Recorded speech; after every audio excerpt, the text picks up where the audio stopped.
to call this regular council meeting of June 14th to order. Let's start by standing and pledge allegiance to the flag. And today is Flag Day, so it's appropriate.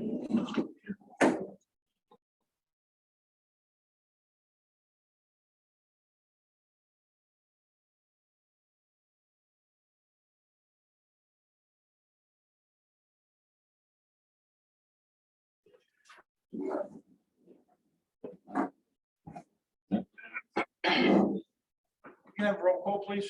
Council President Platt, Present. Councilperson Leary, Oh, I'm sorry, here, I'm sorry. Councilperson Smith, Here. Councilperson Souter, Here, Councilperson Day is absent. Also present are Mayor Michael Quaranta, Treasurer Janet Carlin, City Administrator Bill Barthel, Chief of Police Richard McCabe, City Solicitor Dan Losco, Building Official Jeffrey Bergstrom, and City Planner Chris Rogers. Can I have a motion on the minutes for the May 12th, 1922 regular meeting and the June 7th, 2022 budget workshop? Second. All in favor? aye. Minutes are approved. Staff reports. Can I have the report from the treasurer, please?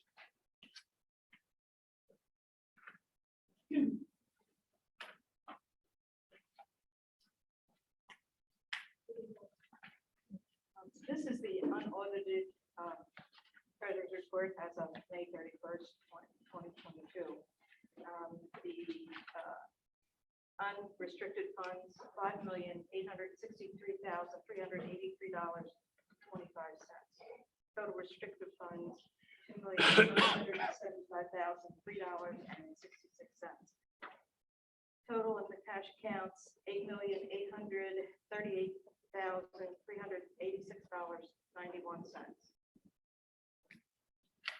Any questions for our treasurer? I'd just like to thank you all again for confirming the budget this year. But it went very well. Thank you, It's a Kirby. record. Before we My approve your memory. report, I want to thank you actually and your staff, because I know it takes a lot of work, and I think we were actually thinking a little forward with inflation and so forth and so on. So I think we have a really good, Yeah, we we started. have a good base. We started in March to look at the budget, and March 22nd to be exact. And then we talked to the different entities, the chief and Diane and Jeffrey and all the different people on different dates, and then we presented what we felt was a good budget. You agreed, and we appreciate that. Thank you very I much. also like to thank council.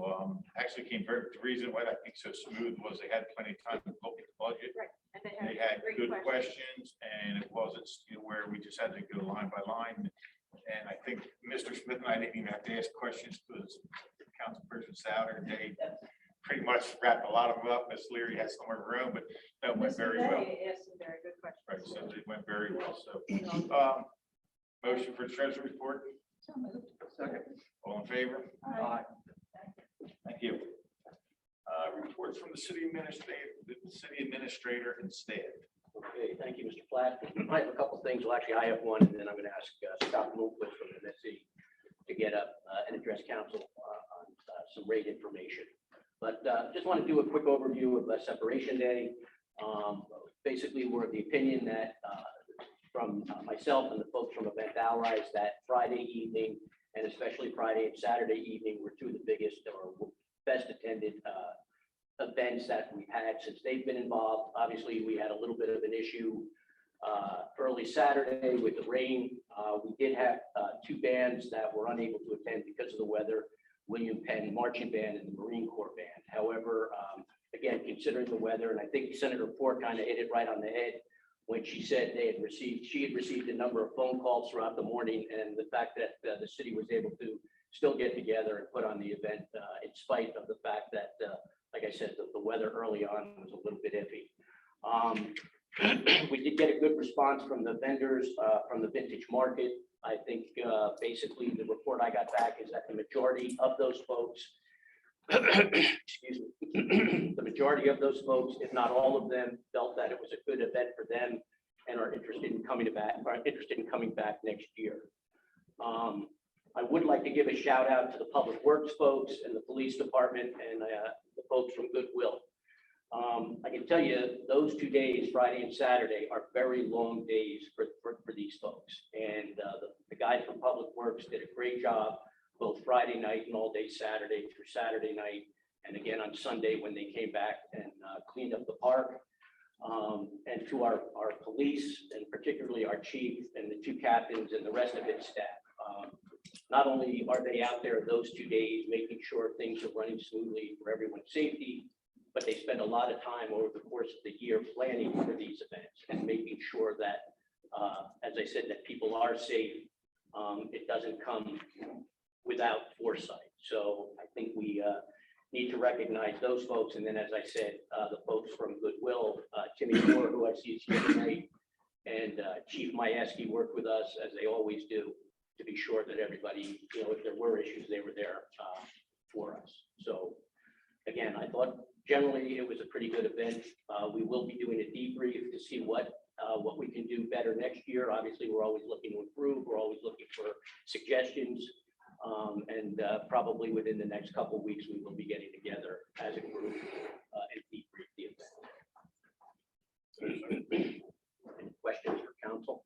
No, I thought it was great myself. I was only here for a parade, which I thought was well attended for everything that's happened in the last few years. And I was at a wedding up in Pennsylvania, and I received 3 text messages telling me that they were the best fireworks they've seen in a long time.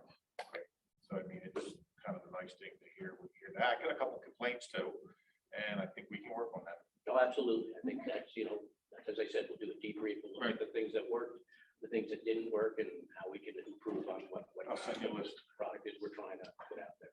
I was very pleased to see an article in the News Journal before the event. They apparently found us. I don't know how that occurred, but the News Journal found us. So the folks from Event Allies, I think, put that.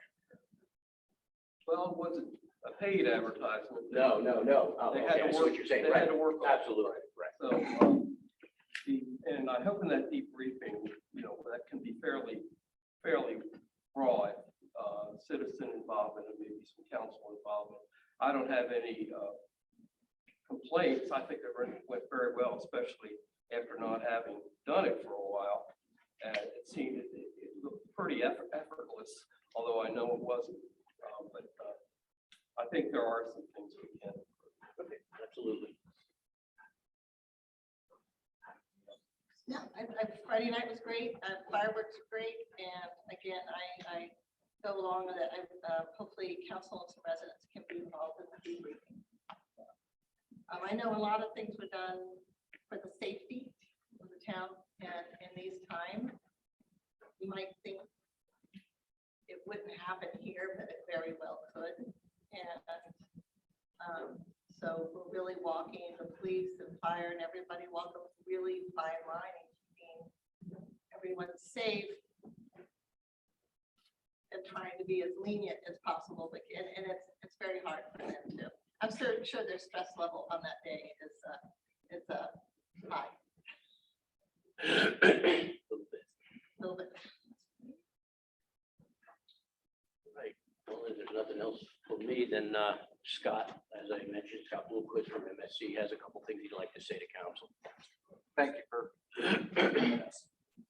So the MSC normally tries to do rate adjustments in our April, which follows our fiscal year.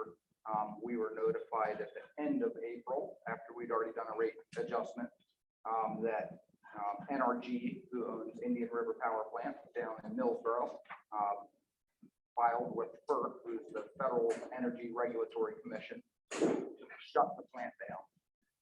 FERC is responsible in making sure that reliability for all the grid is retained.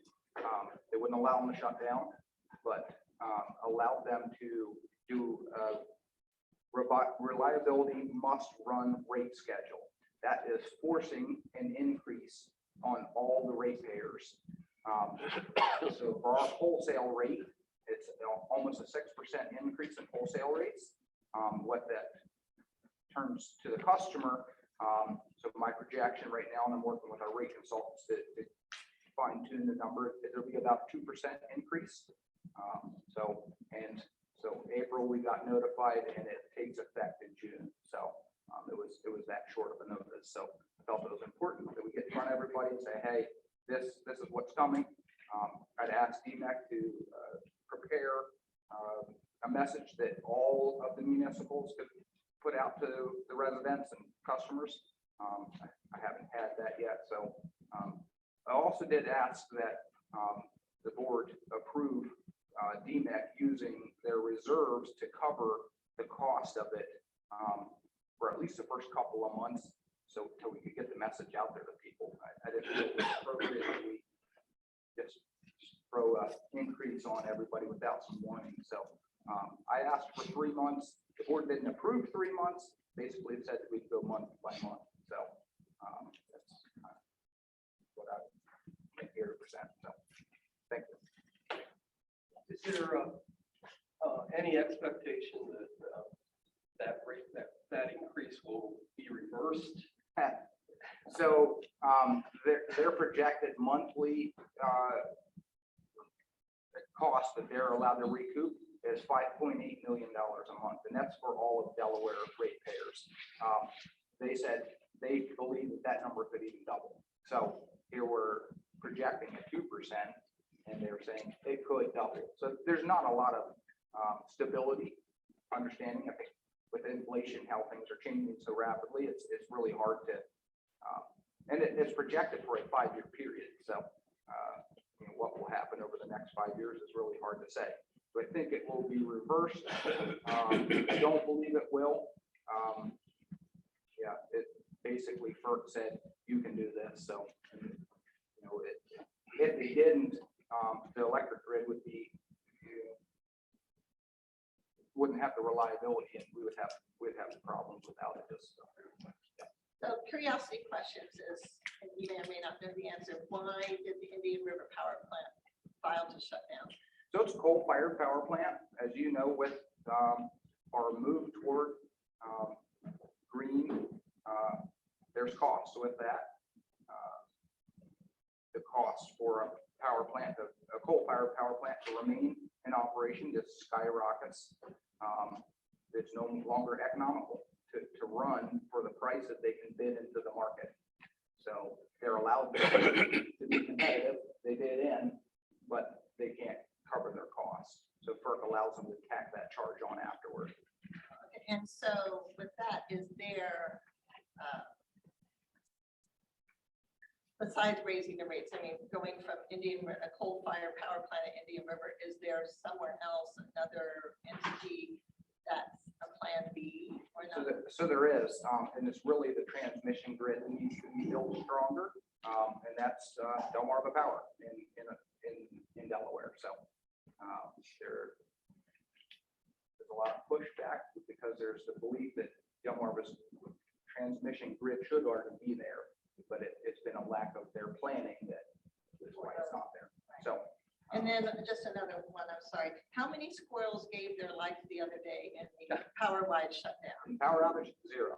Oh, that's fine, okay. We Usually actually, it's a squirrel that gets fried. Yep. So we had a fault in the underground in Center Point Industrial Park. It's a full-size circuit that runs through there, and it's directly on the main line. The cable faulted in the ground. It took the whole sub out. So not one a person would like. Right, I don't think, I wasn't here, I just heard it went down. I don't believe it was down very long. 1 hour. Yeah. I would say So that's 95% of the customers were up in 1 hour. It affected about half the town. This is how we split Wilmington Road and Dobbinsville substation. Carried about half the load on each. Of course, Dobbinsville went completely dark, so about half of our customers were affected. Our response time, of course, we don't staff people on 24/7. Everybody's at home, so we get in and figure out what's going on and get it turned on in an hour. Yeah, I know, that's absolutely great. That's why we love you guys and just the way you run. I'm very proud of of all the guys for their work. So. Thank you, Mr. Regualr.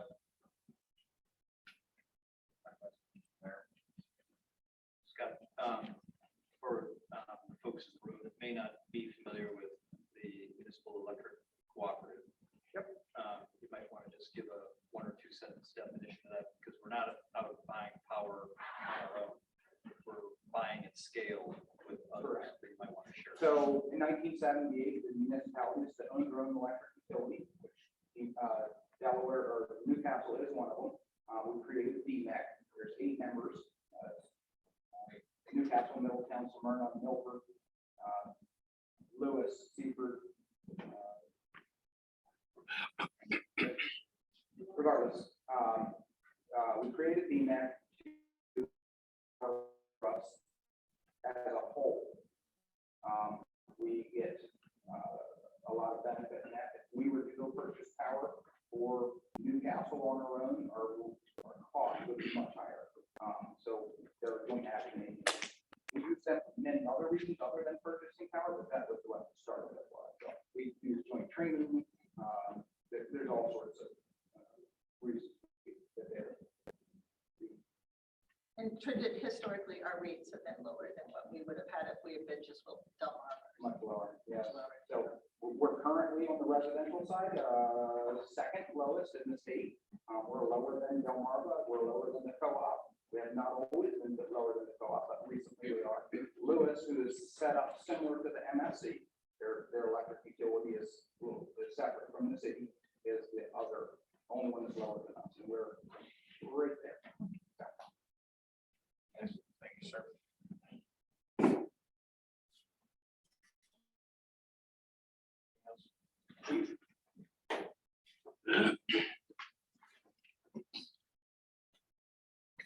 Good evening. I do have a handful of things, but I'm going to kind of go by the order. The separation date already been discussed. So I want to touch briefly on the security footprint that we've established, and how we got there, and this may answer some of the questions that you got from some of your constituents. The footprint was designed basically for a handful of reasons. One was to significantly reduce the amount of intermittent traffic with vehicles and pedestrians. In my experience over the years, there was when we'd open the whole city up for parking and the South Street lot, the turnaround, the wharf in front of the courthouse, we found that the traffic was really dangerously close to the pedestrian traffic on Delaware Street, where the shuttles were letting people off, and then on South Street where we get so many walk-ins. So that's one. The other is, and I'm not giving away any secrets here, but we do need to create a security buffer zone around an area where there's so many people gathered. It gives us an opportunity, it gives us room to move, and it gives us a platform to work on in the event of a mass casualty incident. So us responding through crowds where we don't have that buffer, it makes it difficult. And then it also helps provide easy access for responding units if there is something wrong. So I felt like it went really well. We got a lot of help, as the city administrator said, with Public Works did a great job helping us set the footprint up. Goodwill Fire Department was as usual, great to work with. But two very strong entities that are new to this operation are our friends from Wilmington, providing some security from the air. And then DelDOT is, without a doubt, that was a remarkable appearance. Their special events coordinator, their special events unit, they do this all over the state. They are absolutely fantastic at this. And what they've done for us is, in my time here, we were on these intersections. So you had no police presence in this park, and that is remarkably, it's almost irresponsible. So they've relieved us from traffic duty, which gave us the opportunity to provide a significant presence. And I know that we identified a handful of issues that were prevented. Nothing serious, nothing to panic about, but we do know that we saw, and our presence chased a handful of people away. So, but it also helped us interact. It just provided for a better atmosphere. So, and without getting into too many details of the plan, that's really where the security footprint came from. So I hope that helps answer questions, but I'm always available too. I know there were some questions about access. Every intersection was told weeks in advance and then the day of at our briefing that we are to let city residents in that live here. We are to let family, friends that are visiting city residents to watch the fireworks in. And we were to let people that were going to use any of the restaurants in.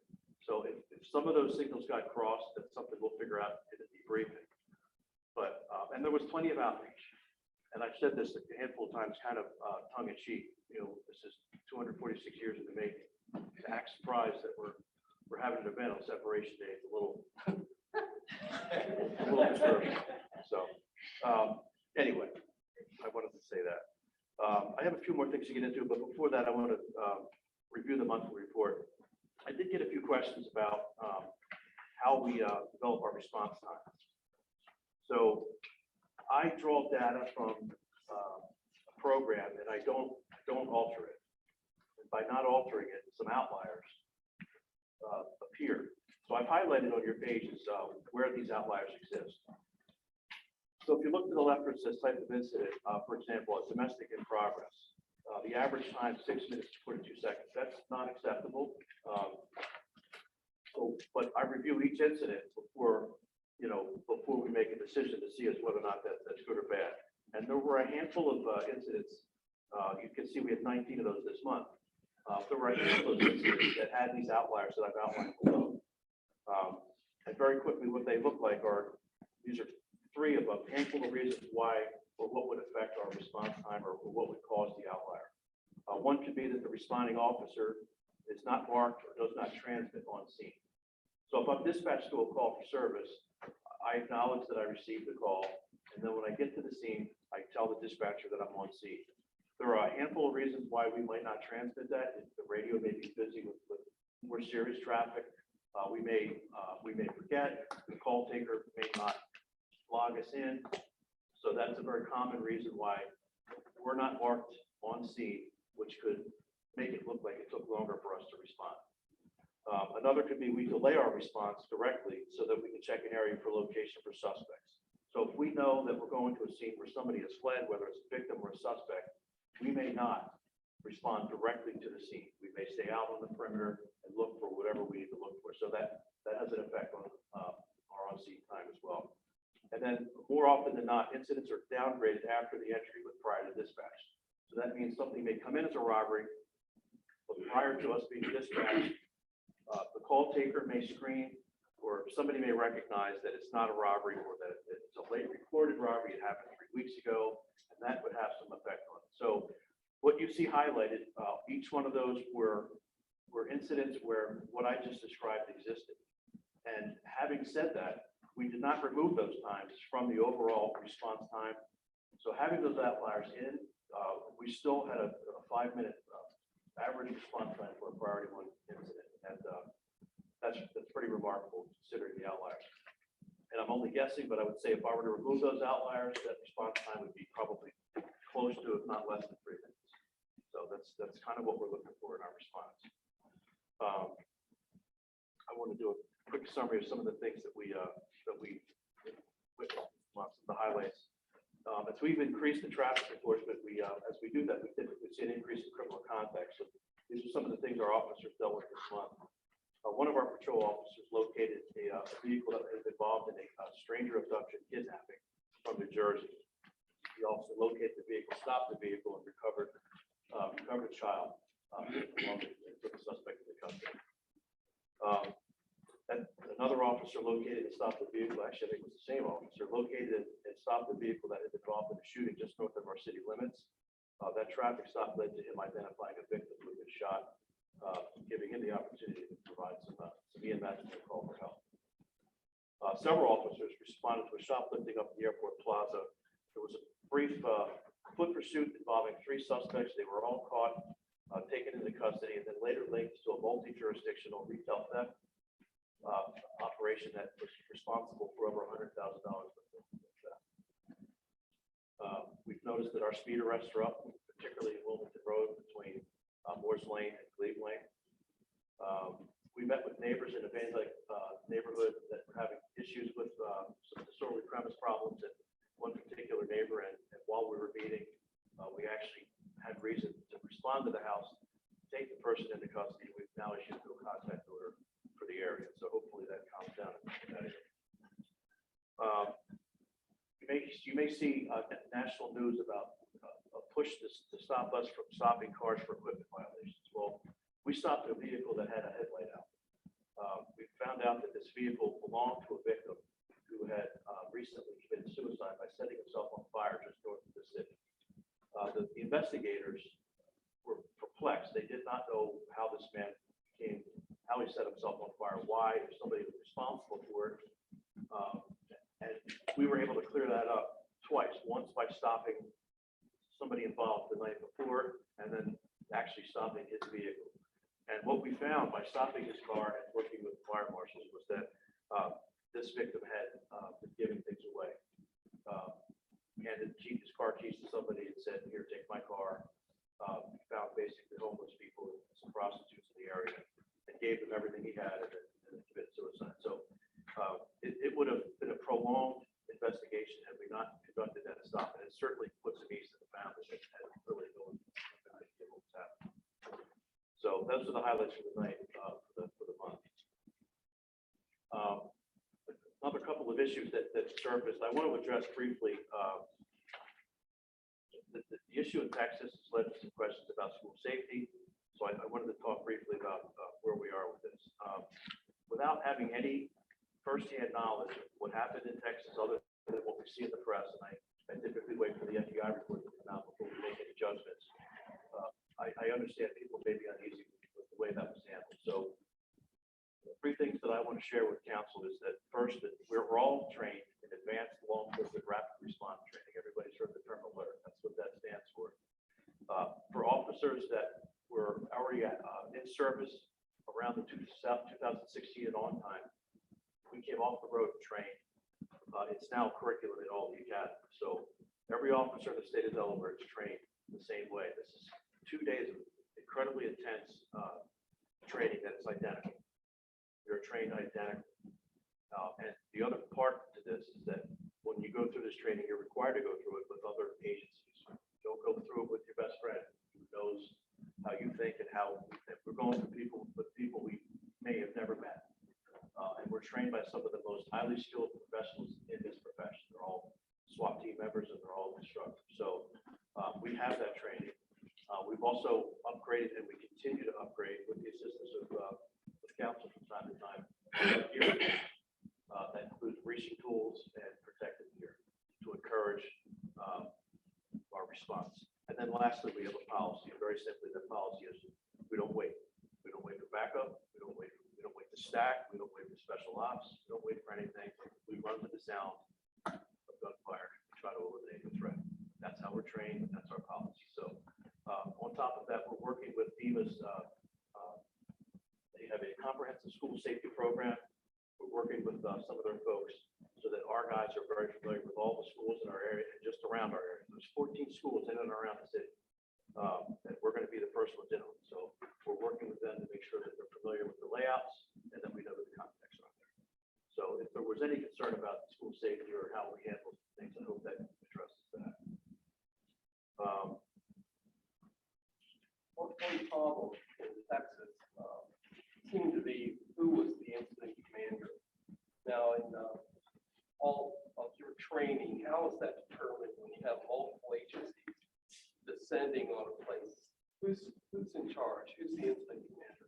So the senior officer is going to take charge, but again, the goal is not to have an incident commander until we're talking about reunification, until we're talking about, right? The idea is get there and eliminate the threat before we need to worry about who an incident commander is. There will still be one established that will remain in effect for a while because we want to make sure there's no threats. But it's very heart-wrenching training. You're trained to run past people that are screaming for help, that are whatever, and then we back up. So, but it's the senior officer and obviously the jurisdiction to take over. And if an agency that is lacking in the leadership, then one of the other agencies will come in, the state, county, Wilmington, come in with the senior commander, they absolutely.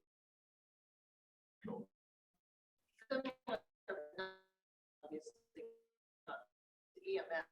I mean, I think that most of all of them through a similar training, especially if you're willing to go into a hot zone while it's still going on, so that officers can continue to eliminate the threat while you have EMS going in to stop the bleed, because that's really what happens to a lot of these.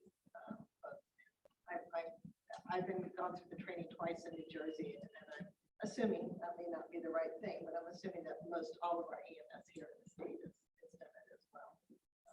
Well, ironically, right, we had a meeting, the Newcastle County Chiefs met right before COVID, and what was supposed to be a discussion about training together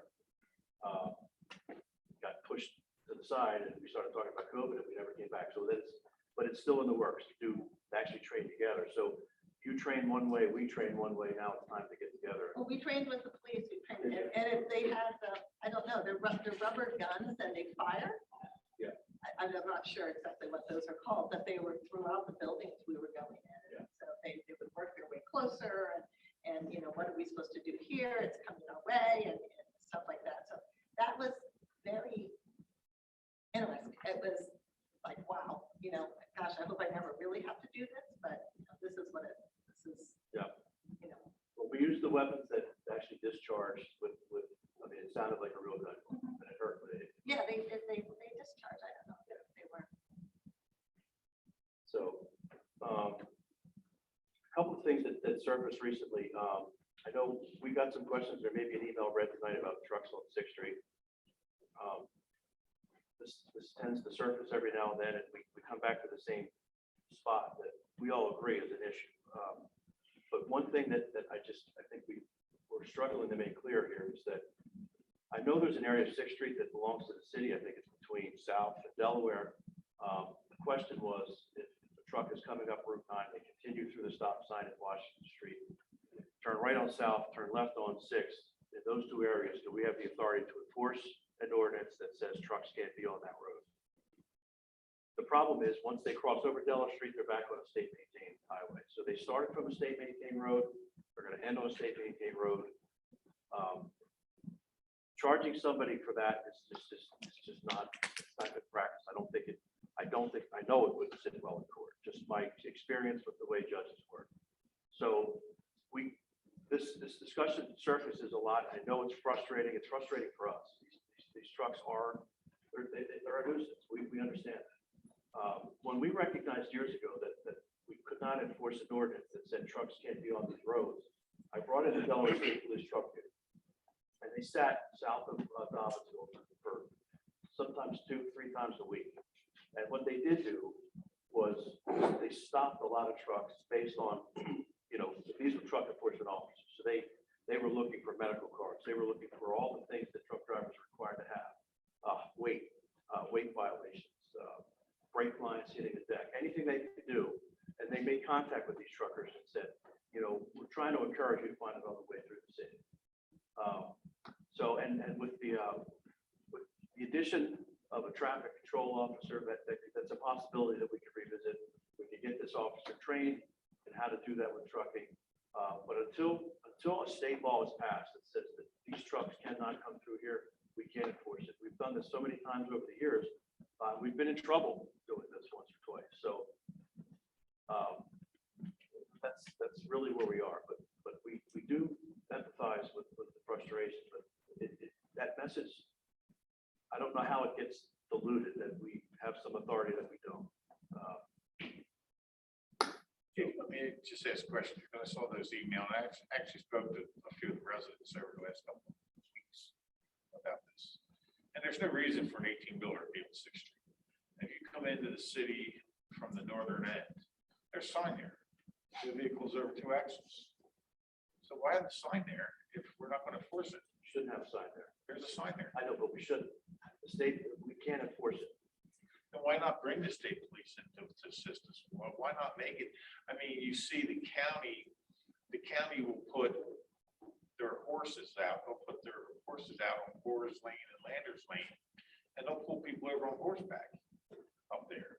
When the county gets an area that's really heavily targeted, so to say.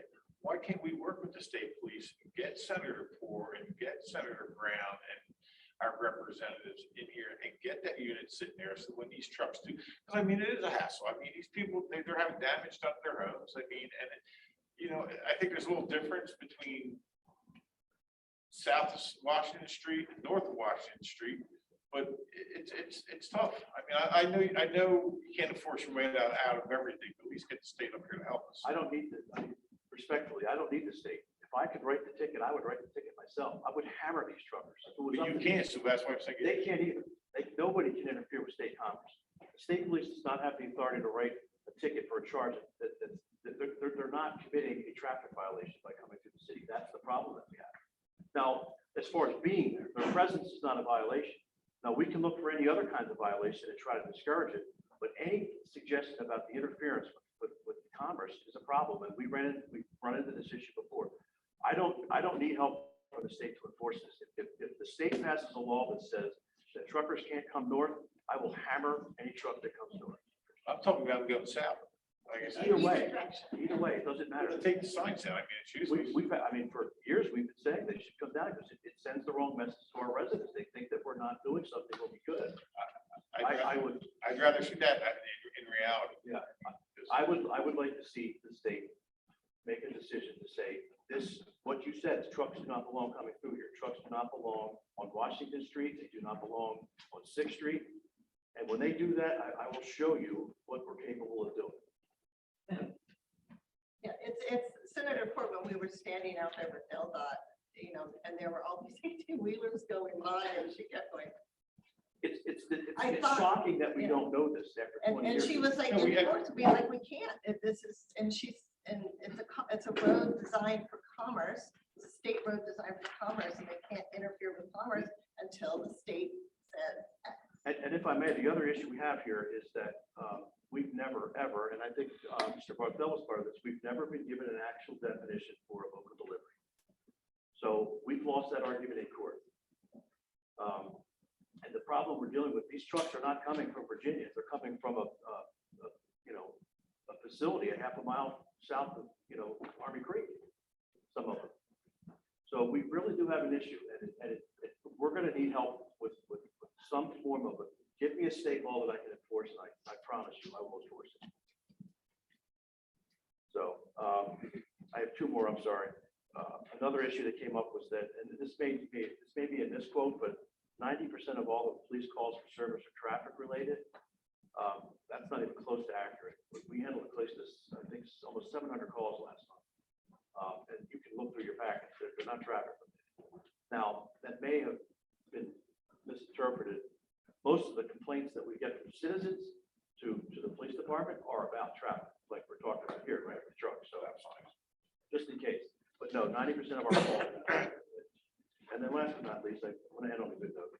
On Saturday, the 25th, we're going to host a CPR class for residents.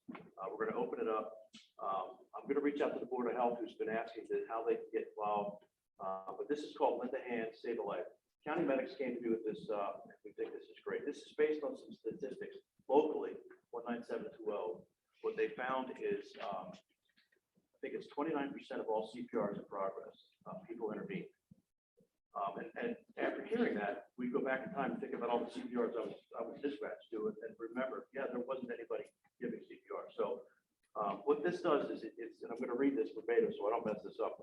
Bystander CPR is the most crucial link to the chain of survival where you can make a difference. In this class, we're going to learn how to recognize the signs of cardiac arrest, how to activate 911, how to provide high-quality chest compressions, and all the steps necessary to save a life. And this is just a 2-hour class. You're not getting a CPR certification, but what medics have learned is that just the compression by itself, doing it the right way, there's no mouth breathing, you don't have to worry about setting up EEDs, just do something to the chest is increasing survival rates.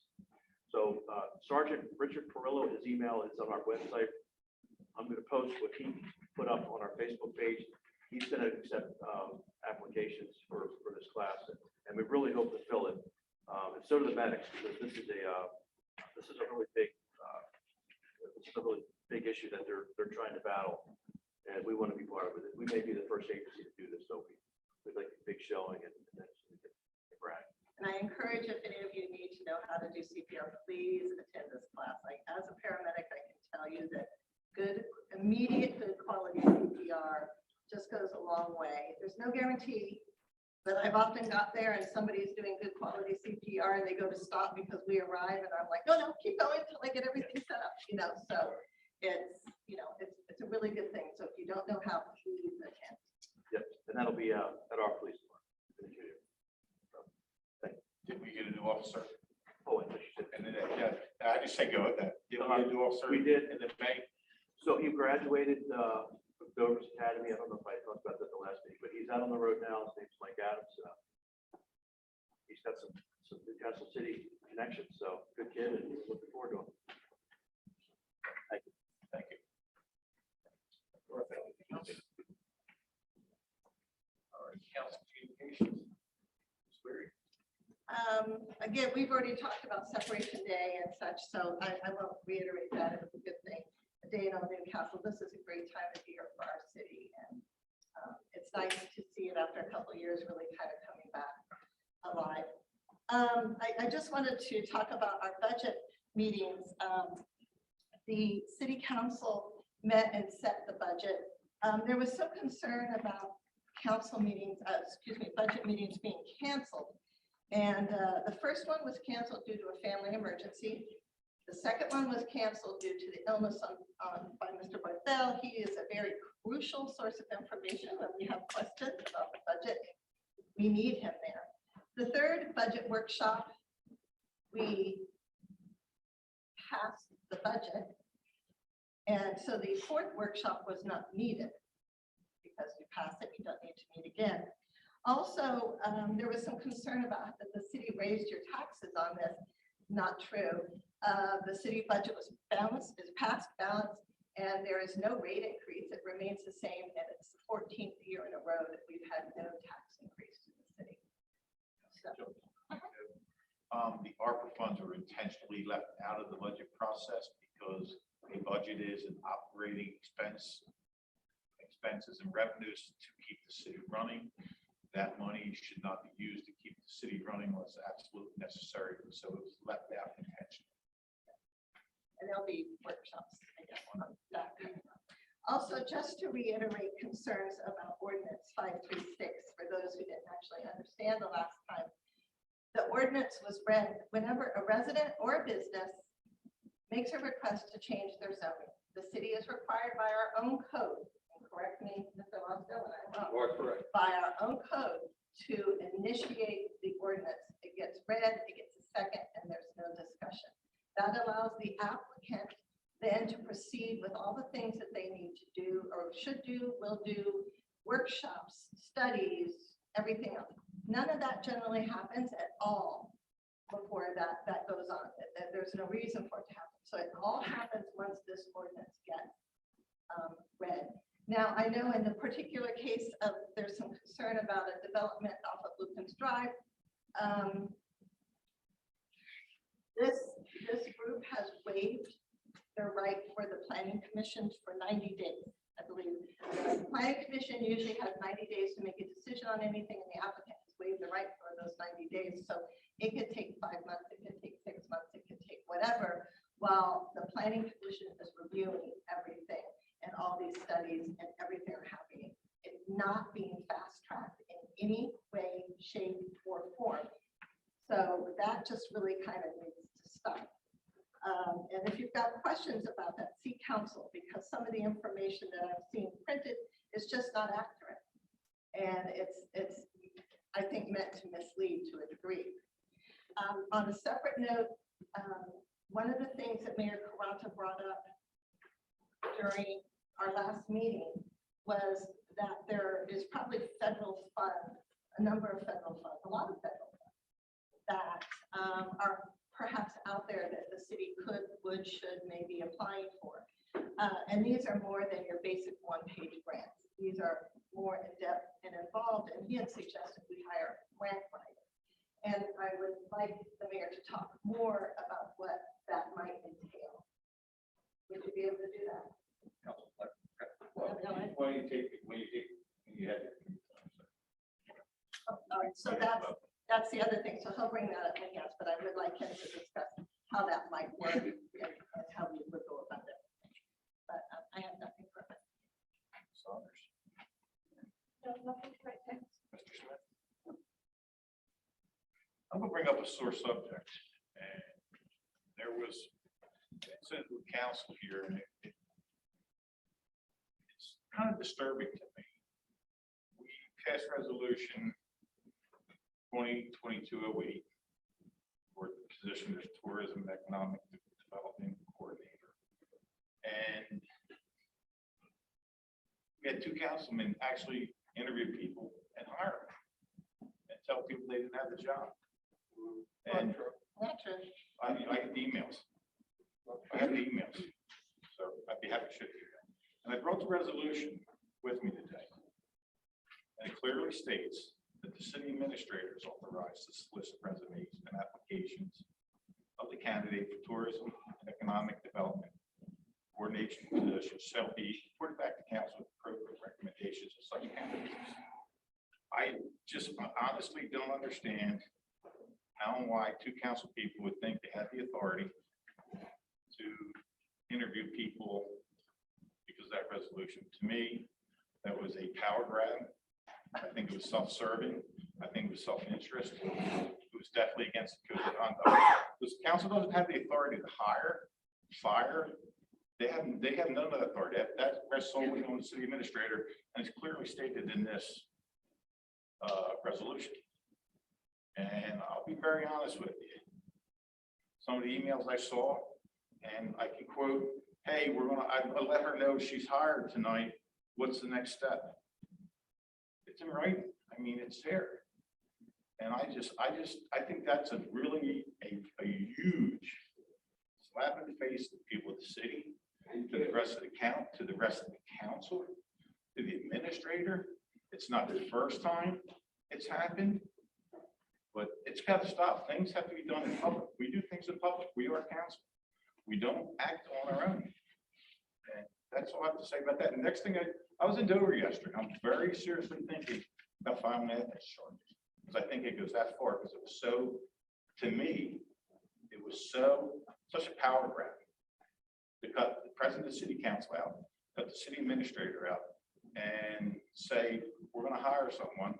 Mr. Smith sends Mr. Barthel a letter stating that, it's a draft letter saying, send this to these applicants because they're not qualified, they didn't make the recommendations. So that's all I have to say. That was a draft letter for him to use how he put, because it's not a hiring, it's a contract. And to begin with, Valerie and I were the ones who developed this contract, developed this resolution. So we offered to help Mr. Barthel with the interviewing process, which we did. Now, in that process, Valerie and I interviewed the 3 candidates, as did Mr. Barthel. We agreed with who we thought was the best selectee. Unfortunately, there was a mistake in telling that person that they had been selected. And that was withdrawn on the advice of Mr. Lasco. And he also offered other advice in going through the process. Now, what grand power we were going to obtain, I'm not sure. Before you took on this office, council members often did things on their own because we are our own staff. It's not like we have a big staff in this town. Council members work and council members get things done. And there was no intent to go around anybody or to grab power. And the way that you jumped into the middle of things, it was embarrassing to council and it was insulting to both to Val and to I. And all we were trying to do was speed up the process. And you had done nothing with that resolution to put it into action in any way. And so we were just trying to help Mr. Barthel move it along. He makes a decision on the contract. What he would do was come in and then make a recommendation to council. He could have done that tonight, except you decided to withdraw that item from the agenda. So we're another month behind on this process. Well, first of all, council doesn't approve contracts. Two council people cannot approve contract. It has to be done by body. We never said we did. Russell, I got the email. There was a mistake made. That's not a mistake. You had an email. It's a huge mistake. Now, let's put it this way. It's a huge mistake. Because not only did you offer somebody a contract that wasn't written, or you told them they were going to qualify for it, you also drafted a letter saying it wasn't going to happen. Now, the resolution, this is just like me and Suzanne calling Cirillo and saying, well, we're going to pave 11th Street and 4th Street because we have the money to do it. It's the exact same thing. Here's the resolution. Nowhere does it say council has the authority to speed up, to exercise a right to help Mr. Barthel. Mr. Barthel was supposed to come back to council and tell us. That's what it clearly states. I did want to point out, according to city code, you do not supervise the council, you set the agenda. And that's why it's not on the agenda. Exactly, you'll use that power this time. No, I brought it up for discussion. You do not supervise the council, and you are continually trying to exercise that authority. That is not true. So, That is absolutely. So here's what we're going to do. Mr. Smith, I'm speaking. Mr. Barthel will come back next council meeting with his recommendation who the contract is awarded to. Because that's clearly what the resolution states. And that's what we were going to do tonight. No, you would, if I had not interjected myself, No, if I had not interjected myself, it would have went forward. no. Well, then why did Valerie send an email to Mr. Barthel saying, I'm going to call so-and-so tonight and let them know they were awarded the She had contract? made a mistake. Dan caught it. No, Dan did not catch it. I caught it. He did not. Yes, Dan Mr. caught Bar, Dan, Mr. did you Barcel and I sent not that have to a me. Conversation about this. Honestly, I don't recall how it was first brought to my attention. The day it was, I contacted you. So that's all I'm going to say. But Mr. Barthel, according to this resolution, could you come back to council next month and make a recommendation? I'm absolutely fine with that, with the exception of a couple of things that Mr. Platt said that just aren't true. And my response about I will let her know this weekend was actually in a response to another city staff member's email to me asking about that. Now, again, What other staff member? further, we did not tell anyone that they were not hired. We had been asked for, what would you like to say in a letter? And we're like, okay, well, we can draft something to see what, if you want to use this or not. What staff member? And that would be Mr. Barthel, but I'm trying not to get him in the middle of this. So, there was Like I said, you a know, misunderstanding on how it was exactly to proceed. Not that he wouldn't come back here with the recommendation, but it was the middle part. We were assisting in this thing. You decided 2 weeks ago you wanted to now interview the candidates, and I think you finally did it yesterday. no, I've actually been trying to reach out to a lot of people, and I heard very disturbing things, and that's why I was in Dover yesterday, and that's why I am going to file a formal complaint to find out what Please happened do here. that, because I will Because hold we that had- Bring it on. ethics code Bring it up on. to you. That's fine. We'll get in line right behind you. That's great. Bring it on. Like I said, that's it. So Mr. Barthel, we're going to solve this problem. Well, You the have problem three- was solved. You have three, actually. no, because you're asking for a resolution for this, and there's no need for a resolution. Obviously, the mistake continues because you didn't start the right procedures, and you're not even taking the right procedures tonight. The procedure is Mr. Barthel comes to council, makes a recommendation, and then that person is awarded the contract. That's what it comes down to. I'm sorry, Mr. Boston, based on our conversation, wasn't a resolution needed? Tell me that we had, because it was created by resolution, the resolution was needed. You're gonna have to draft a contract for this individual. That contract should be reviewed by council, and my recommendation would be that you approve the hiring with the contract by council in a resolution. That's my recommendation. Mr. Moscow, with all due respect, and we can discuss this later, this resolution does not state that. This resolution clearly states the city administrator will review And make a and recommendation. make a recommendation. Now, once you get to that recommendation stage, we need a contract, and council needs to, okay. Why is that? Because council doesn't approve road contracts, council doesn't approve any other contracts. You haven't given Mr. Barthel the authority to make this kind of a contractual hire. We have because it's part of the budget. You've asked him to make a recommendation. That's what's been approved thus far, as I'm aware.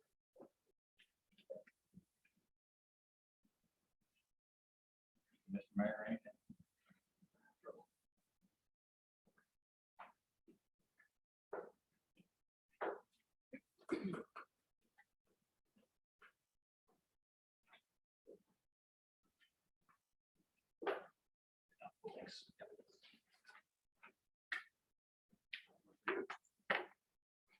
Thank you, everybody.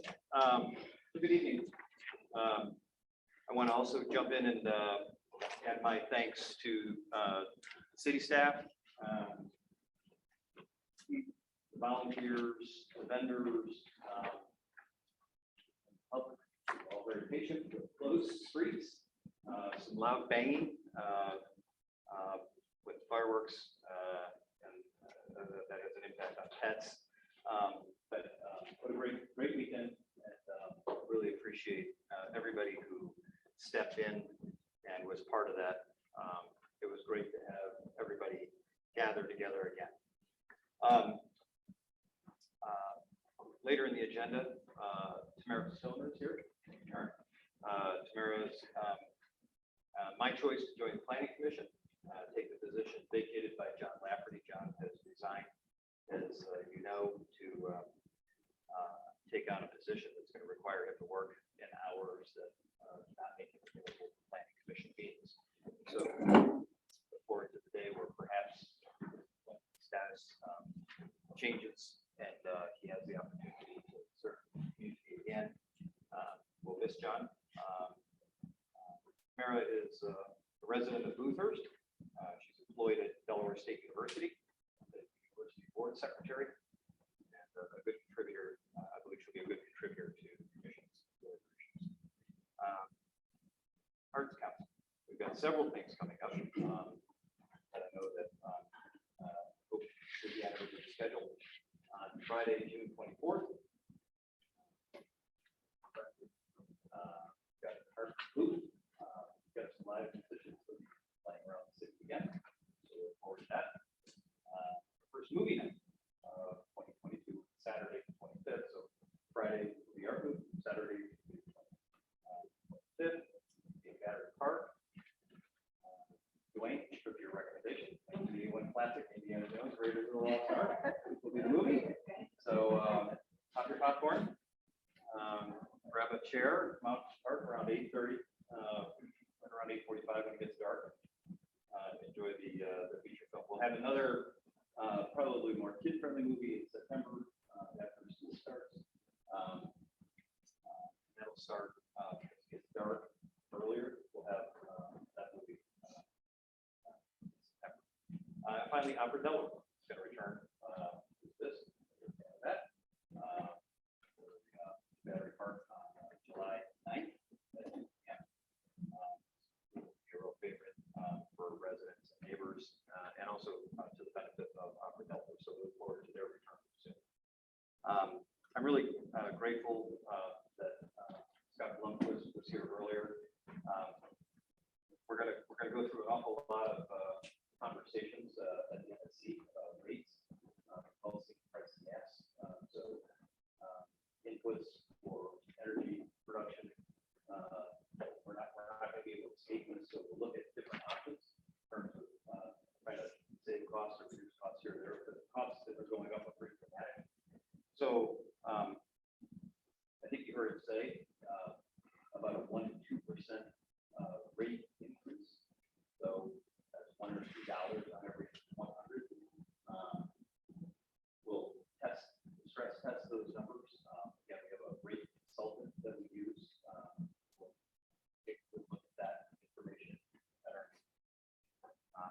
also did not talk about the metering issue, but we've got some decisions to make about that. I'm not going to take up time tonight. There's an MSC commission meeting later this month. But if you have any questions about that, you can see me later before you can attend the meeting. Grants. Ms. Leary asked about grants. So, yes, there are with the passage and enactment of several different federal stimulus programs. There's, I shared with council last month, a chart that came from the governor's office. There's money that's come to the state via formula. How many residents have, road miles for road projects, things like that, water resources, a whole host of different subjects. That'll be shared through the state department. There's a whole other part of those federal stimulus programs that are given to the federal agencies that states and municipalities can apply for in a competitive grant like process. It is a specific skill set to be able to write those grant requests. There are people that do this as a profession. What I recommended to members of council who I've talked to is that if you were to pursue this, you want to look at the comprehensive plan, the document the council, the planning commission developed over a long period of time, community, endorsed by the council, signed off on by the state planning department. We are an instrumentality of the state government.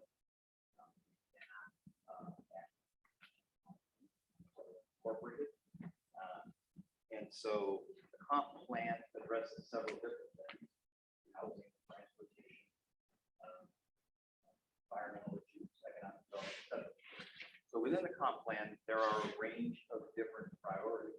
And I think many of those could serve as potential grant opportunities.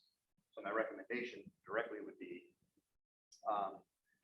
go through the plan, identify the particular programs, the things that stand out to you that are priorities within the comp plan. And once you've got those derived, if it's the decision of the council to move forward, then you could express need with priorities and specifics. You could then go out to the field and look for grant writing services. That could be somebody locally, it could be somebody from the bar who just has to have knowledge of the federal agencies, departments, and also has experience and success of actually obtaining those, and also giving you some guidance as to whether or not their time and the amount that you could get is actually worth the effort. Right? I spent hours and hours and hours tracking that $500. That's the process. You go through the process of an RFP where you competitively bid with a couple different bidders, and if you found one that you liked and a price that you thought was reasonable, that's at least what I would suggest down forward. That's already built into resolution 20 as a grant writer. It's associate grants, so we would cover that. Item number, let me see here. Item number 3, identify possibility of private funding opportunities to support the city tourism and economic development goals. Pursue the big grant request in personal context. So do we need 2 grant writers, or should we just stick with 1? Well, You don't have to answer that. It's just something to think about, sir. Yeah. You know, we don't have to get into that. We already have one on the books that we're going to be paying. Right. I think the idea here was the comp plan suggests it does have economic development and tourism as part of its contemplation, but it also has several other subjects. Development, so, correct. Okay. I do have 2. You may read it. We have 2 proclamations tonight. first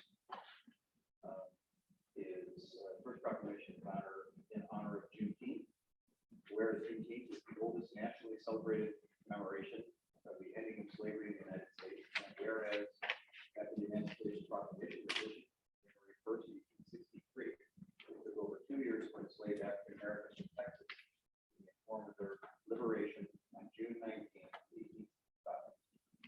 And whereas not all enslaved people on American soil were liberated until the enactment of the 13th Amendment. And whereas that day became known as June and is now commemorated as the day when the last American slaves were freed.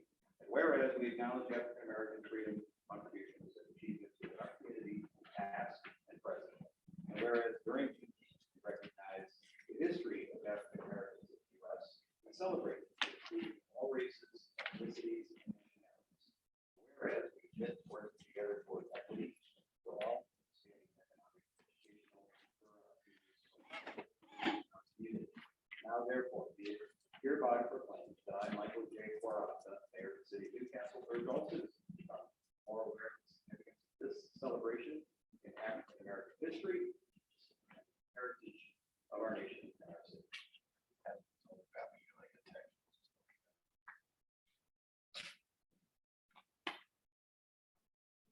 Second proclamation is Let Freedom Ring in the City of Newcastle. Whereas July 4th, 2022, 246th anniversary of the signing of the Declaration of Independence, recognizing our great country as an enduring symbol of freedom, equality, and opportunity for all. And whereas Let Freedom Ring is an ongoing national ceremony, which has become part of our city's 4th of July celebration. Whereas on July 4th at 1:30 p.m., participants will gather at an annual Episcopal Church on the Green for the 17th annual Let Freedom Ring celebration. And whereas at 2 p.m., the Liberty Bell in Philadelphia will be back. Then bells in Philadelphia, Newcastle, and across the nation will ring simultaneously to officially commemorate the birth of American independence. And whereas bells around Newcastle and across the United States will ring 13 times in remembrance of the original 13 states when the Liberty Bell of Independence Hall was rang in 1776. Now therefore be it hereby proclaimed that I, Michael J. Quarata, the Mayor of the City of Newcastle, invite all citizens to take time this July 4th to reflect on the day and be part of this national celebration.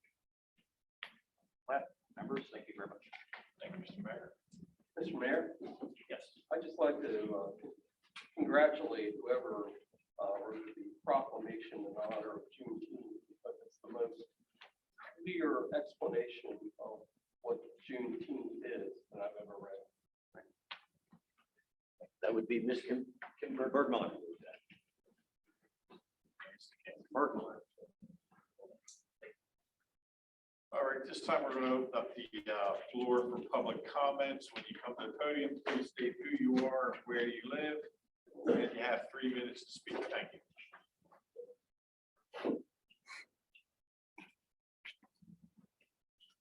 Victor Bryson, 604 Clark Street, Darvinsville.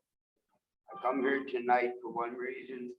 I'm asking council to table the expansion of the DDD to a farther date. You guys are in that right state of mind right now after arguing for 30 minutes. And plus we're missing our councilman. I'm asking council to do the right thing and table the DOD expansion. Thank you. Thank you, sir.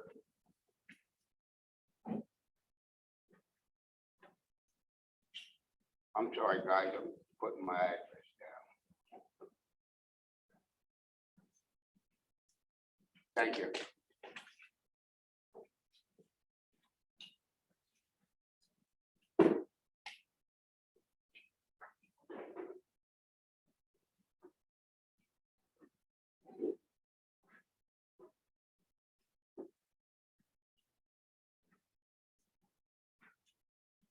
Good evening, council. Bill Gross from 1301 13th Street. First, I do have to give kudos where it goes. And honestly, Council President Platt, you impressed me this time. So thank you for Looking out for all citizens. doing what you do best.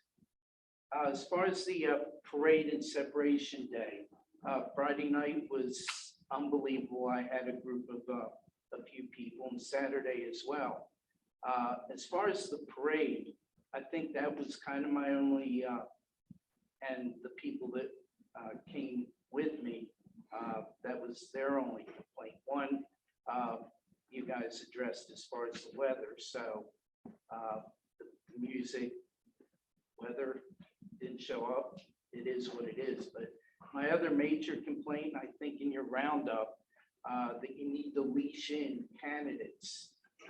Clearly said, sitting politicians can be in the parade. And from what I remember years ago, because I was driving the convertibles, politicians would have their little logo on the car and they'd sit in the car or walk along the car. This year, at least 15 to 20 people made comments that there was a politician that's sitting, but she's in the midst of her campaign. She had a slew of people with shirts and signs walking up and down the street in the parade, which I thought was most inappropriate, and the city, I guess, allowed it. But in your roundup, I would clamp down on that because it ruined, well, didn't ruin, I'll take that back, because you can't ruin a good thing. But it did sour it. So just a thought. Now for the main part. Resolution 2022-12, I think should be tabled and council present a moratorium to be brought and voted on by council. The properties, and I looked most of them up, are already owned and already on the board to be developed. And we're only throwing money and bonuses to these developers for projects that are already on board. There's no way that we need to reward the developers for jamming up Route 9 any further. If, God forbid, there's a fire, earthquake, tidal wave, hurricane, there is no way that 700-800 residents or more are going to be able to navigate up Washington Street or through the city. Thank you. Anyone else? Sir? Ma'am? Please identify yourself, and you have 3 minutes.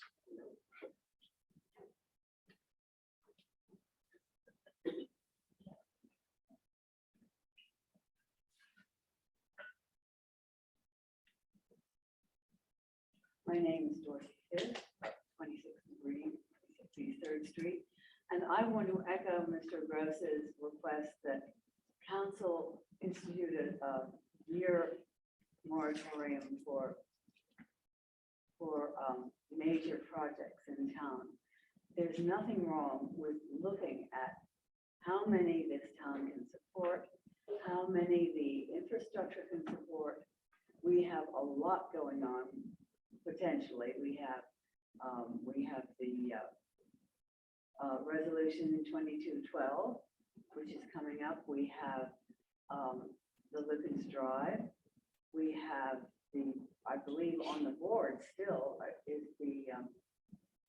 the triangle across from St. Peter, and that can be put in at any time. And then we've got Mr. Midori behind the senior center. It's going to make a lot of people. I was counting up some of it, and it seemed to me to be up to 2,500 people added to this town. And it really needs to be looked at carefully before these things are permitted. Thank you.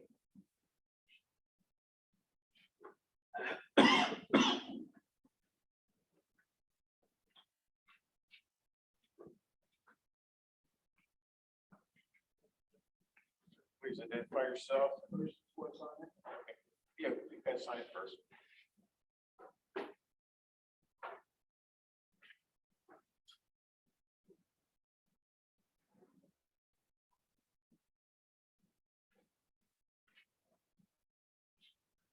My name is James Bowers. I live at 34 Jacquet Square. Councilman, this is the first time I've been to any of your meetings. I know you somewhere. Okay. But anyway, brothers and sisters in the neighborhood, I've been in the city of Newcastle since the middle of '74. And two things that happened that I'm really not pleased with. The street was redone and they did it wrong. When it rains come from the beginning of the street all the way down to my house. The last house on the right, there's a puddle there, mud every time it rains, ice every time it snows. A couple times it fell. I never complained or anything like that. I'm not a complainer. I'm more a fixer up what we're doing. But now I've been involved the last 10 years or more coming into the city because there's a paper street right alongside of my property. Then there's house on the right. These trees are high. And now they're beginning to fall over. That's why I come in at night. One fell into another tree. It looked like next time something will fall to my house. So I appreciate if the council could look into this paper street. The name of that street is Meehan Street. It goes from Wimping Court all the way down to Buttonwood. And I live at the end. The street has been done wrong. Now when it rains, the water that comes down, it's going into a private property, it's destroying everything. I do need some help. I send letters to the citizens, to the mayor's office. And I'm not getting the response that I really want to have. Somebody come down, looked at the trees, and said that they were too tall, but I'm gonna do anything about it. And that was like 3 years ago. I still ain't heard. So that's, I'm just putting it at the mercy of the council. I need some help. I'm not gonna leave the Newcastle. I'm not gonna leave the city of Newcastle. I just need some help. If the trees get removed, I maintain that street for you. Thank you. Don't wait 3 years to complain. Come a little sooner. Well, Okay, I'm great. getting I old appreciate now. it. When I was young, I cleaned. I appreciate that. Mr. Barthel, can we look at that tomorrow, please? Thanks, sir. Thank you. Okay. Anyone else? No one else? No one else? All right, we're gonna move on to old business. We're gonna move on to resolution 2022-12. Do we have a motion to read it again? So Have a second? Second. Mr. Roscoe, you might read it for me, please? Yes, sir. Resolution 2022-12, a resolution to request expansion of the boundaries of the downtown development district.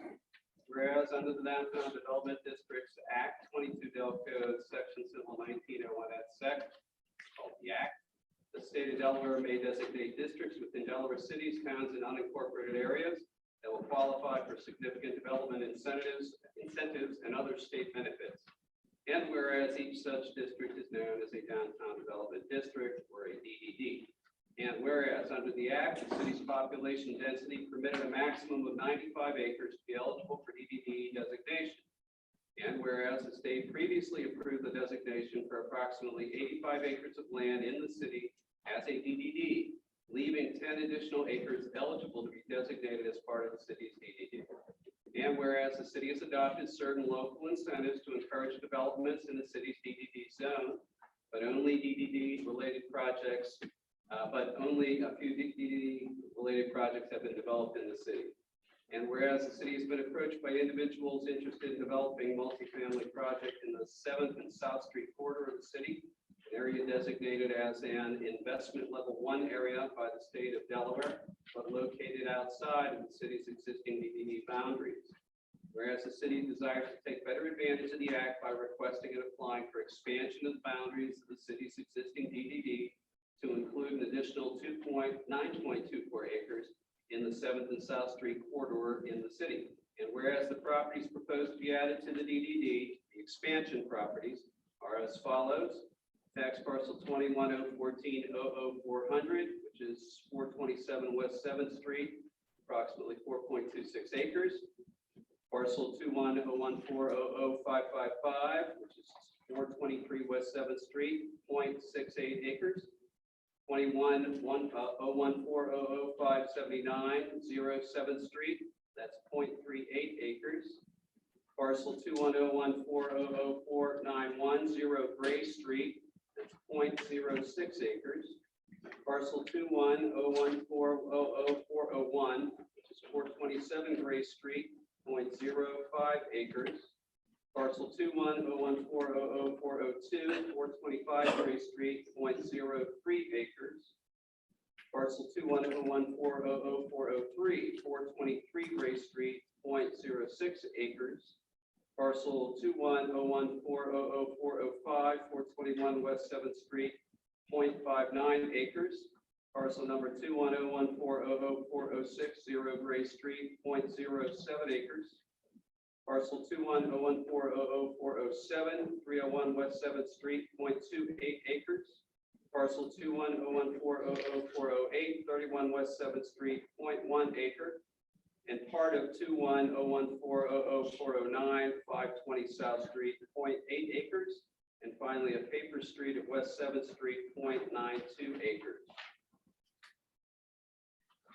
And whereas council believes the requested expansion of the city's DDD would greatly benefit current and future residents, businesses, nonprofit organizations, and others within the city of Newcastle. And now therefore be it resolved that the city council supports and authorizes the application for the inclusion of the expansion of properties in the city's downtown development district, provided such expansion shall not become effective until it's approved by the Cabinet Committee on State Planning Issues and upon adoption of a confirmatory resolution by City Council. The city administrator, acting as the city's quote, district administrator, close quote, for the DDD, the administrators, is authorized and directed to file an application on behalf of the city to the state of Delaware to expand the city's downtown development district so as to include the expansion properties and provide such other documents and information as may be necessary or desirable in connection with such application.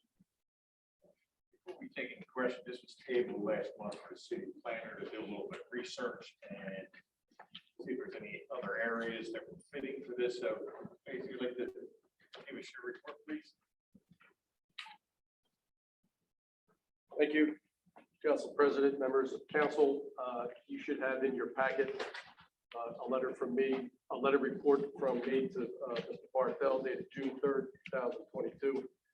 I'm not going to read it verbatim, but pursuant to your request last month to look at other potential areas where the DDD could be expanded, we did a quick evaluation of potential areas and looked at those areas relative to the overall state DDD program and looked at those areas relative to the specifics of the city's DD plan and original application. The first thing that we did is we perused, looked at a map, and we looked at the perimeter of the DDD boundary and looked at other logical areas of expansion of about the same size, which is approximately 10 acres. We sought to keep the compact nature of the DDD geography, which was a goal of the DDD boundary that you have right now. Another thing to keep in mind is we sought areas that use the same census data that was used in the original application so that the need, quote unquote, would be the same as the original DDD application. So in doing that, we identified two other areas that had a potential, that met that criteria, that had the potential for DDD expansion.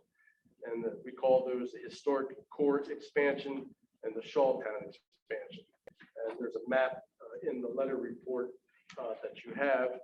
But for those in the audience, the historic core expansion expands the DD boundary roughly from 6th Street down to 3rd Street, from Cherry Street over to Harmony Street. The Shawtown expansion, and again, that's approximately 10 acres, similar in size to the DDD expansion that is the subject of Resolution 2022-1.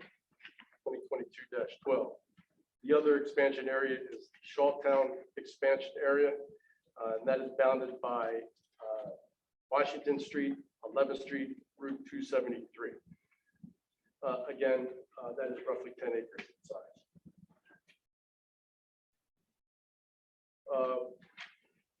Going to the second page of the letter report, we briefly described or reiterated the goals of the overall BDD program and those specific to the city. Just in summary, the goals of the DD designation are to spur private capital investment in commercial districts, stimulate job growth, and improve housing opportunities. A lot of this language was taken from the original application and/or the DDD legislation or the DDD guidance. As you know, the city adopted various incentives to complement the DDD program, which was a requirement of the state law and were included in the original plan and application. And again, what we did is looked at the various areas relative to the overall program and relative to your financial and other programmatic incentives.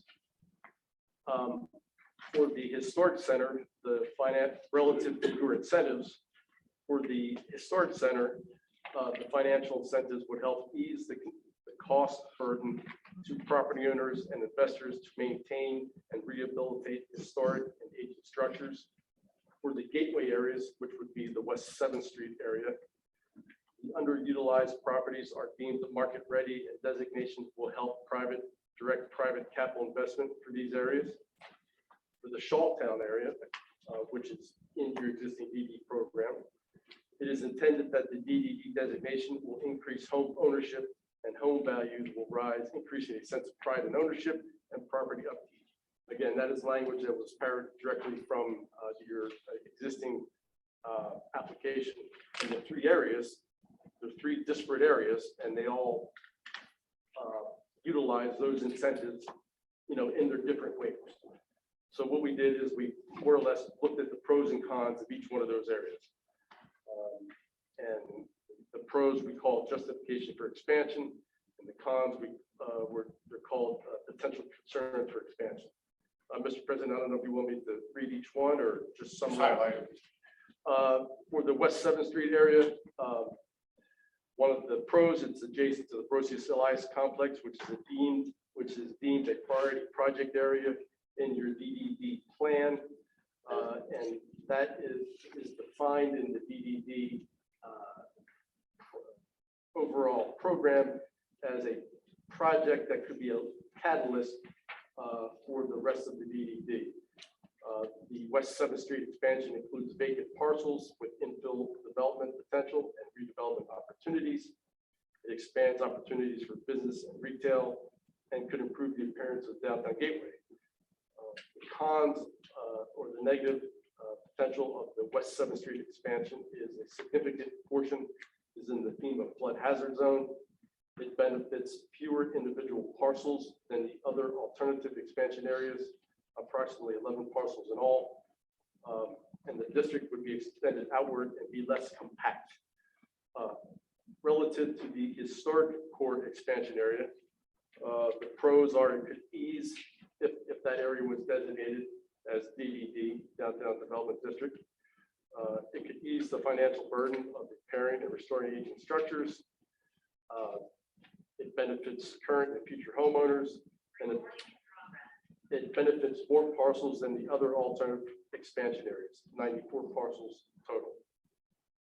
The downside is a small portion of this area is in the FEMA flood hazard zone, and some of the parcels already benefit from other incentives outside the DDD, which is the historic district guidelines and historic commerce district that we included in the original DDD applications as existing incentives.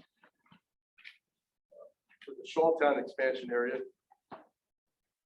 the pros, it has access to Route 273, has access to the trail. I said all of these areas fall within the same census block. Census can utilize the same census data, but there are three census blocks that are the boundary, existing DDD area is comprised partly of 3 different census block groups. And of those 3, the Shawtown area has the census data that reveals relatively low home ownership rates, lower median home values as compared to the other 2 areas, lower median income compared to the other 2 areas, and relatively high rental rates and poverty rates. Another potential positive, it benefits current and future homeowners. It includes some commercially zoned properties, and it benefits more individual properties than the West 7th Street expansion. Potential areas for concern, it extends outward and is less compact, and it benefits fewer parcels than the historic core expansion area. Finally, there is a table at the end of the letter report that summarizes how the various areas would utilize the local incentives that you adopted as part of your DDD program. And I won't go into any of those specifically, unless you have further questions. So that was a summary of other potential DDD expansion areas compared to the West 7th Street. So, is there any questions?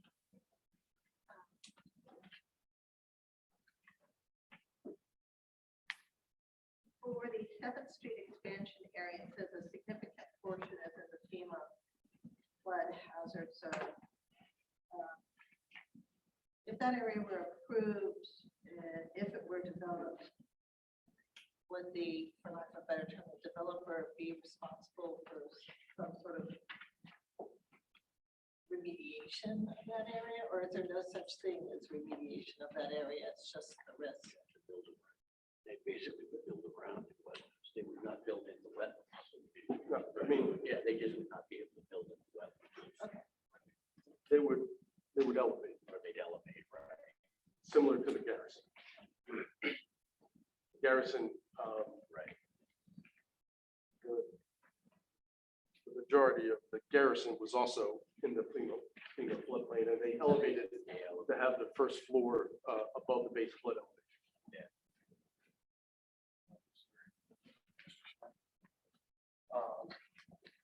Rogers, what is your recommendation? It depends on what you want to do. If you want to help the most number of people and have that money potentially go towards renovating historic homes, you would choose the historic district. If you wanted to have the program benefit potential infill and redevelopment, you would choose the West 7th Street area. If you wanted the money to go potentially to be used by low to median value homeowners with lower home ownership compared to the historic district, then you would choose the Shawtown area. There are 3 disparate areas that have their own needs, but they all fall under the umbrella of the incentives that you adopted originally, because parts of those areas are already in the DDD.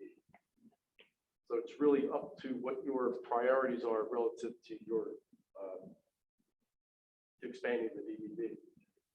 I'm a little confused about, you said, I believe, that one of the purposes of the DDD was to increase home ownership. And you said, is that correct? Did I hear you correctly?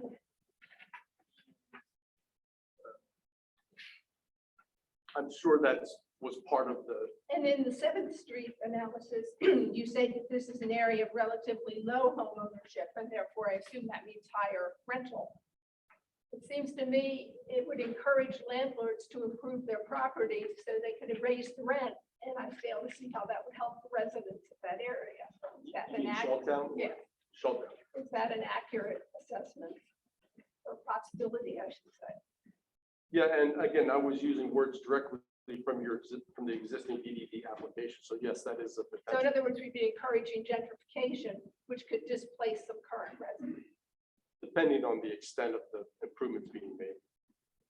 And the 7th Street area, I believe at the last meeting, the minutes showed that Mr. Day pointed out that something like 90% or 95% of that area is already impervious surface.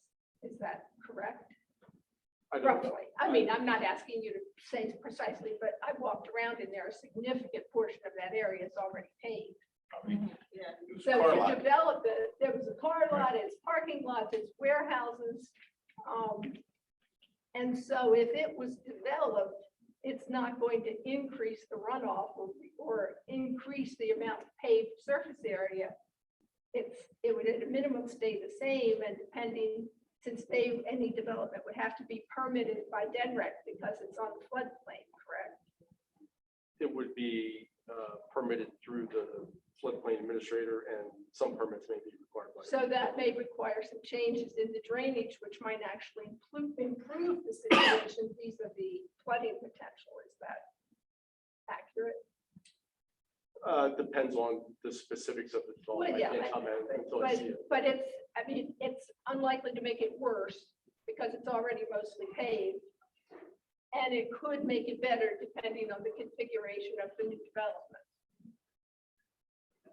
Potentially. And, you know, that's hardly a garden spot for Newcastle back there. So, Or, sir, I guess my question is, when you talk about this, so you get to spend X amount of dollars to get X amount of dollars back, those numbers are pretty high. Am I correct? it's 25,000. It's 25,000, right, so, and I think this was my argument when I voted against it once before.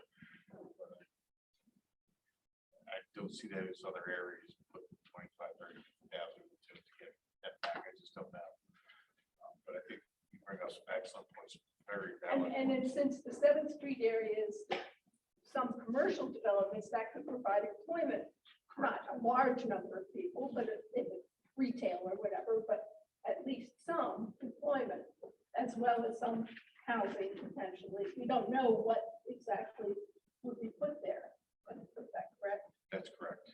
I mean, and adding this area to the downtown development district, adding any of these 3 areas to the downtown development district doesn't change the zoning. It doesn't grant permission for any particular thing to be built. That whatever was proposed would have to go through all the normal permitting process. So it's not granting permission for any particular thing to be done. Correct. And I noticed that the resolution specifically says that if we recommend a particular area be added to our downtown development district, and then we send that on to the state, if the state approves it, then we have to pass a second resolution confirming that action. So, and that wouldn't happen until the fall, I believe, is when the state considers these things. Potentially, I think July or Oh, July or sure. August time, right? But I thought he even mentioned if the decisions may not even be made till Well, that's what. January, February, or But it whatever. will go to the state in probably July or August. That's right. I thought the application had to be go by to the- them then, but we Yeah. don't know when we get the decision back. That's probably correct. So that gives us more time to evaluate things. And if we were to change our minds, we could not approve the second resolution. So this, in other words, if we pass this tonight, it's not a done deal. Correct. I'm just trying to make sure I understand all the ins and outs of it. Thank you. Like I said, I thought they said it was the end of the month last month. That application had to be submitted by the 30th of this month. I thought that's. I don't know the details of the. I'm not sure the specific date, but the bottom line, I was under the impression if you didn't pass it tonight, that you wouldn't be able to do it, like you say, in July. Right. Correct. So we're delaying it. For a year. They- Oh, for a year. They consider these applications on an annual basis. Any more questions? Motion on the floor, all in favor? Aye. Aye. Motion passes. New business. We have resolution 2022-17, a resolution approving a vending request towards a vending truck operating within the city limits. Do I have a motion to entertain this? Second. Okay. Whereas the city of Newcastle requires licensing of vendors within the city of Newcastle, and whereas Tourist Pizza has petitioned to be considered a vendor's permit and has supplied all the required documentation, including insurance, state health department certification, and the city business license. And whereas Florida Pizza has signed an agreement with Gregory's Automotive located at 975 Frenchtown Road, Newcastle, Delaware, to park and operate a food truck on their property. Now therefore, be resolved that the city of Newcastle hereby grants Florida Pizza a vendor permit to vend a truck in calendar year 2022 with the following conditions. Vendors may operate only in the following location: the parking lot of Gregory's Automotive located at 975 Frenchtown Road. Anybody here from the pizza place?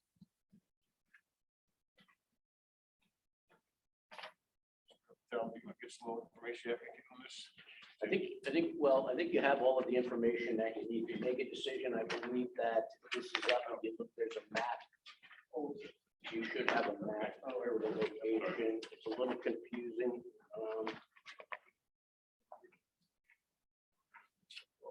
Map in here.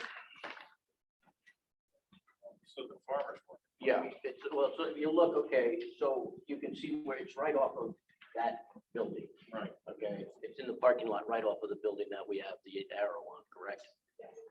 So it's right off of there.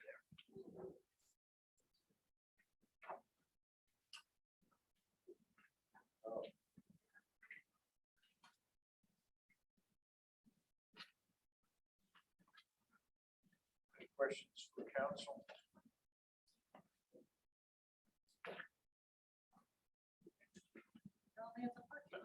Yeah, he seems to meet the requirements, and he's only there, so I don't see a problem.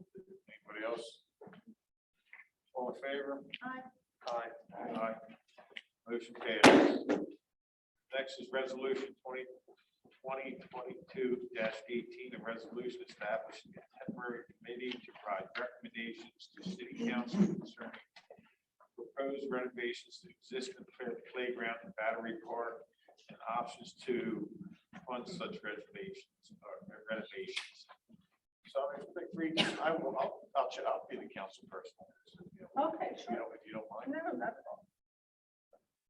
Okay, resolution 2022-18, a resolution establishing a temporary committee to provide recommendations to city council concerning proposed renovations to the existing playground and battery park and options to fund such renovation. Whereas certain concerned residents of the city have suggested to the city council that the existing children's playground and battery park is unwelcoming to children with disabilities and otherwise in need of major renovation. And whereas said residents have suggested that the city playground be renovated, expanded, and modernized to make it a destination-worthy feature of the city. And whereas Battery Park by state law is exclusively maintained by the trustees of the Newcastle Common, and any improvements to Battery Park requires the trustees' consent. And whereas the city council has deemed the idea of renovating the playground at Battery Park as worthy of a more detailed study.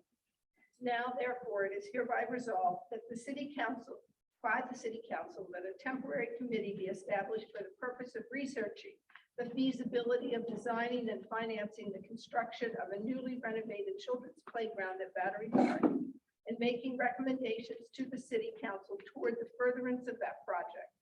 The committee shall be known as the Playground Committee. Be it further resolved that the structure and goals of the Playground Committee shall be as follows. 1, the Playground Committee shall be composed of 6 residents of the city of Newcastle to be appointed by the city council, and 1 member of city council who shall serve as chair of the committee. 2, in making appointments to the Playground Committee, the council shall select residents of the city with an active interest in the playground renovation project. 3, city council hereby appoints the following city residents to the Playground Committee. City council member and chair, Michael Platt. Resident members, Judy Gutenplan, Andre Jerry, Suzanne Swift, Norman Zubaka, Brian Mataway, Carl Benson. 4, the Playground Committee may establish rules of procedure for the conduct of such meetings In accordance with State of Delaware Freedom of Information Act laws, all meetings of the Playground Committee shall be open to the public. Minutes of all meetings shall be maintained and made publicly available, and the dates and agendas for Playground Committee meetings will be published in advance of said meeting. The Playground Committee may A, investigate different equipment, design and cost options relating to the playground renovation project. B, solicit the written consent of the trustees of Newcastle Common concerning the design, location, and feasibility of the playground renovation project. And C, research potential funding sources for the playground renovation project. Notwithstanding the foregoing, the Playground Committee shall not be empowered to purchase goods or services in the name of the city, expend city financial resources, or otherwise obligate the city in any way without the advance written approval of city council.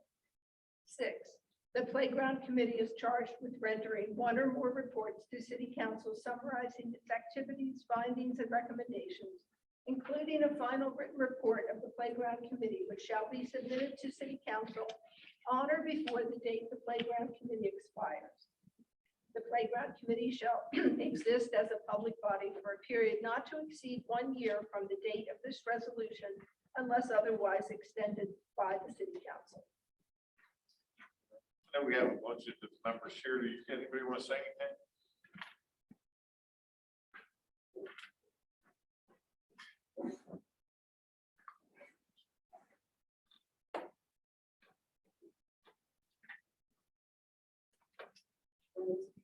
My name is Sam Swift, and as a member of Encore, I'd like to thank the City Council, the trustees, for all of your help in supporting what we would like to do for the city of Newcastle. We have a motion on the floor. All in favor? Aye. Aye. Negatives?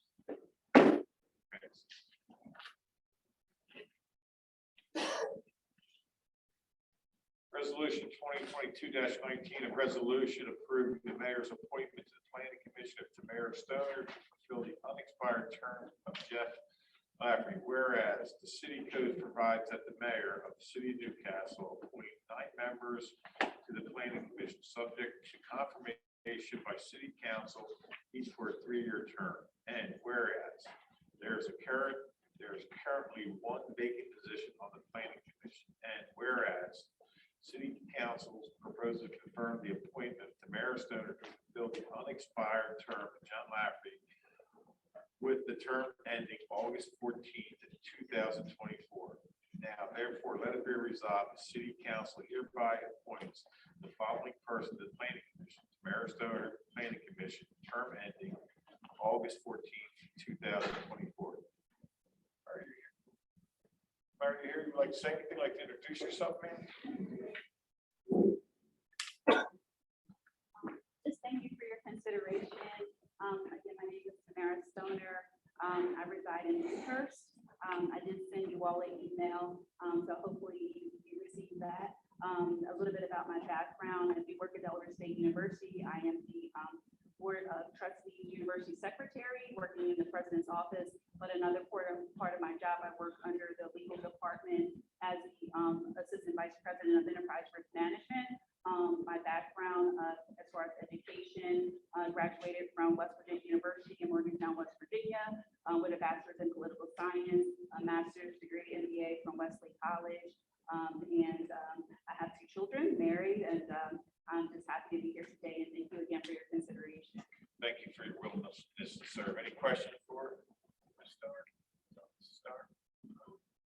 A motion on the floor to approve. So move. All in favor? Aye.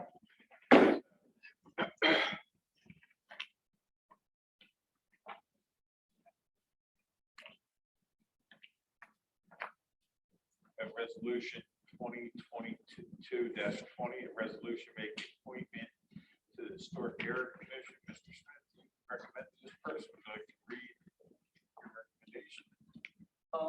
Sure. Would you want me to read the resolution? Yes, please. Whereas the Newcastle City Council passed Ordinance 505 in part to amend and restate chapters 2 230-49-352 of the Code of the City of Newcastle relating to structure, proceedings, and powers and duties of the Historic Area Commission,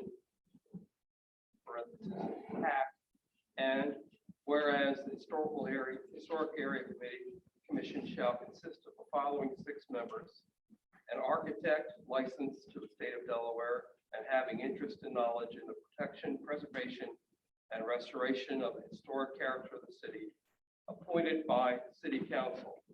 The architect shall be a non-voting member who shall serve in an advisory capacity only. 2 city residents having municipal voting privileges and appointed by City Council. 3 city residents having municipal voting privileges appointed by the mayor. 4 a planning commission member, appointed by City Council. 5 at least 3 voting members shall be residents of and have legal or equitable title to property in the historic area. And whereas the City Council has nominated Tara Hayward to serve as one of the City Council's city resident appointments to the Historic Area Commission for a 3-year term. Now, therefore, be it resolved that the City Council hereby approves and confirms the appointment of the following person to the Historic Area Commission: Tara Hayward, appointed by Councilperson Smith, term ending March 12th, 2025. Say hello like that.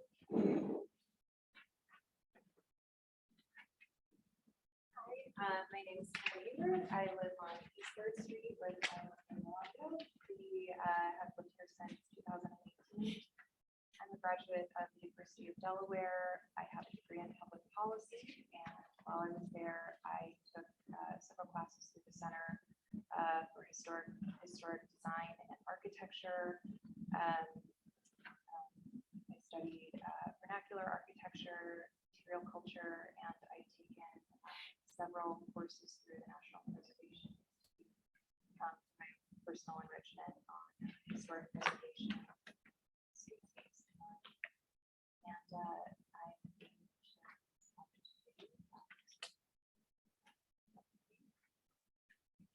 I just want to say that in my conversations with Ms. Hayward, I've been really impressed with her practical knowledge of historic preservation. And I think she's an excellent fit for the Historic Area Commission. Thank you. All in favor of the approval? Aye. Ayes have it.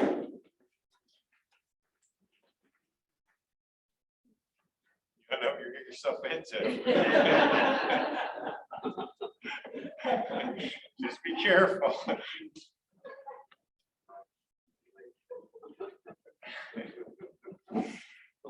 Resolution 2022-22, a resolution appointing Wilcott Davis to the Tree Advisory Commission. Resolution to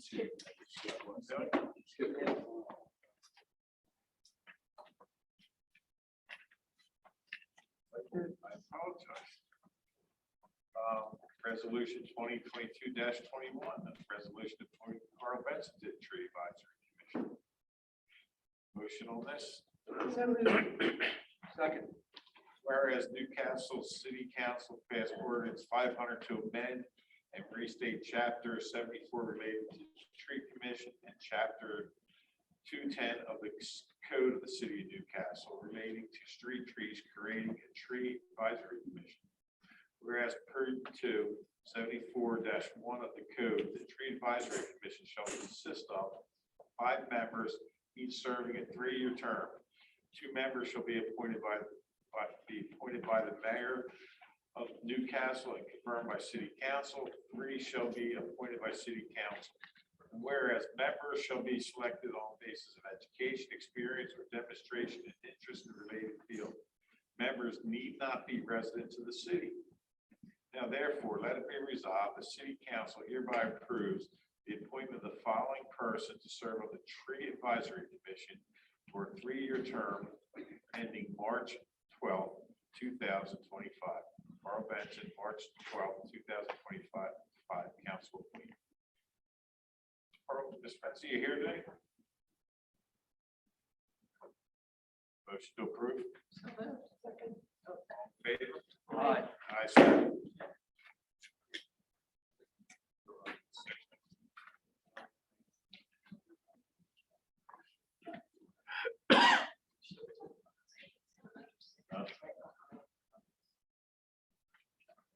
Now we'll go to resolution 2022-22.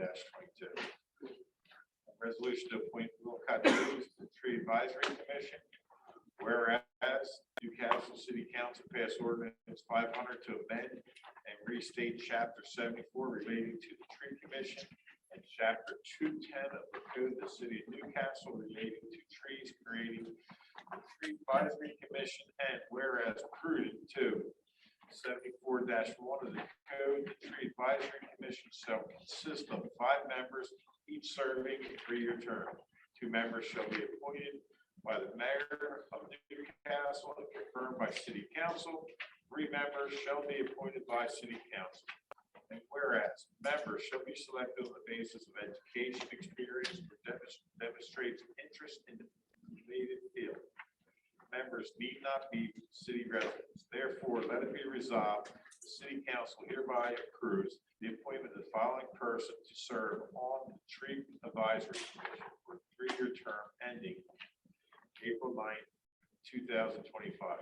Wilcott Davis, April 9th, 2025, council appointment. Here. All in favor? Aye. Ayes have it. Motion to adjourn. 2 executive session. Executive session. No, No. there's no executive session. No. Okay, but there was, okay. Motion to Second. adjourn. Second. All in favor? Aye. Ayes have it. Meeting adjourned.